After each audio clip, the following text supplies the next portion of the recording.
Hey everyone, what is going on? Elvis here. Welcome back to the Lost Eternal Everything Action RPG in a podcast. My name is Elvis, and today we're going to be talking about Lineage Eternal, Gamescom coming up and what you should expect, a little bit of Diablo III, Lost Ark, and a couple more topics as well. So let's start off with Lineage Eternal. Now recently, the developers of Lineage Eternal and NCSoft released their Q2 reports. This is basically like their financial reports for their investors. In fact, Blizzard Entertainment recently released theirs, although it didn't show any hints towards any future Diablo projects. But let's go back to NCSoft. MMOside.com, and the reason why I'm referencing this article is because NCSoft don't put out their conference calls in English. So these guys have done the job for me, so I'm happy to give them credit where credit is due.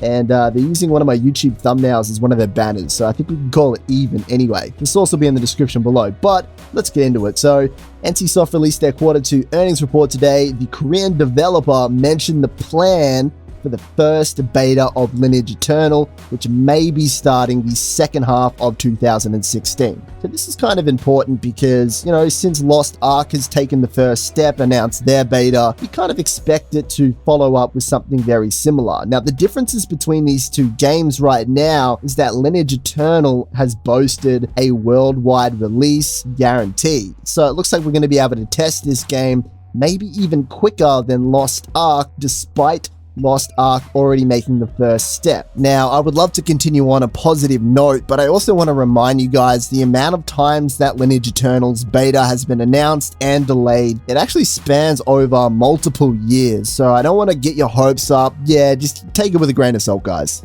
Now, some other things worth noting is, unfortunately, WildStar, one of their IPs, is performing terribly, which, really sucks to see a game underperform this bad. But on a good note, the original Lineage is performing amazingly well for the company. In fact, profits rose 11% and 28% respectively. So the franchise is very, very strong. Lots of people want to see the Lineage Eternal beta come out. That pretty much wraps it up for Lineage Eternal anyway. It's just a little bit of something we can look forward to. Okay, so Gamescom is starting like 2 days from now. It's going to be interesting, guys. The reason why we're watching this space is because it's played a pretty significant role in the past with Blizzard Entertainment and the Diablo franchise. For example, in 2013, that's when they announced Reaper of Souls. It wasn't at BlizzCon. So we're expecting some more details about the new Diablo project that they're working on, and it's probably a perfect time to announce it, leading up to BlizzCon around the corner to, hit it with a second wave and solidify the new project. Before we jump into some of the details about this, I'm just going to mention that someone posted in on the Battle.net forums and just commented into Quinn69,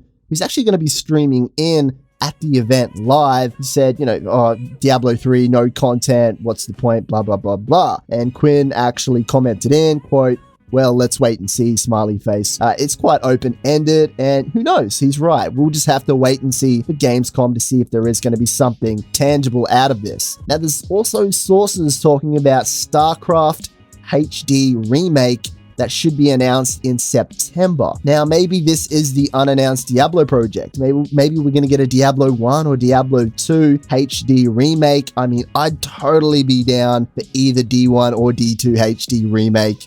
I'd play the hell out of them. If you're looking for something more secure, though, I made a video a little while ago about the Diablo 2 HD remake being developed by eGods on the Starcraft II engine. It's quite interesting, and you guys will actually be able to test this game fairly soon as well. So I thought I'd bring that up because I'll definitely be testing it. Now, we also might get to find out more details about who the new Diablo game director is at Gamescom. So we'll just have to wait and see. Even if they've even hired someone yet, I think if they have, then we'll definitely hear about it fairly soon with an official press release. I'm just going to throw on top of this and just say they tend to hire inside of existing staff.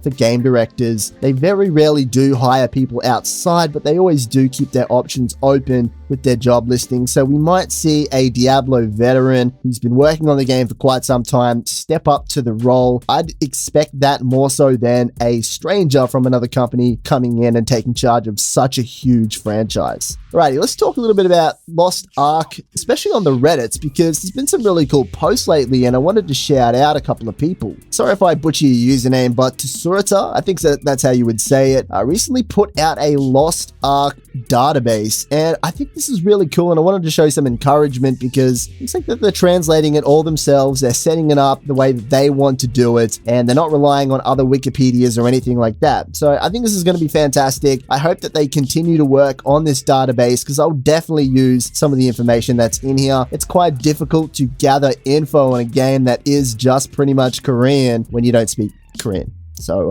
yeah, I'm looking forward to seeing it develop a little bit more. Now, while we're on the topic of Reddit, man, you guys have been on fire lately. There's a straw poll going up on what type of character that you want to play. The warrior, the infighter, the gunner, or the magician, and all the branched down tiers. And what's very interesting is that the results are almost universally equal, except it's leaning towards the magician a little bit more. I found this really unique, guys. It's like, usually when a game sets up like this, there's kind of like one go-to character. For example, in Diablo 3, it was like the Barbarian and the Demon Hunter. When the game was in its beta, they were like the cool classes everyone wanted to play. It seems pretty even across the board. If you're curious about who I voted for, it was the fighter. I can't wait to check out the Infighter and the Battle Master. I think it's going to be the coolest character, so I just wanted to throw some love to these two posts. We're about to find a whole lot of information probably by the next episode. So that's why I don't want to go too much into Lost Ark in this episode anyway. Alrighty guys, so I made a video the other day talking about are action RPGs dead? And the overarching theme of the video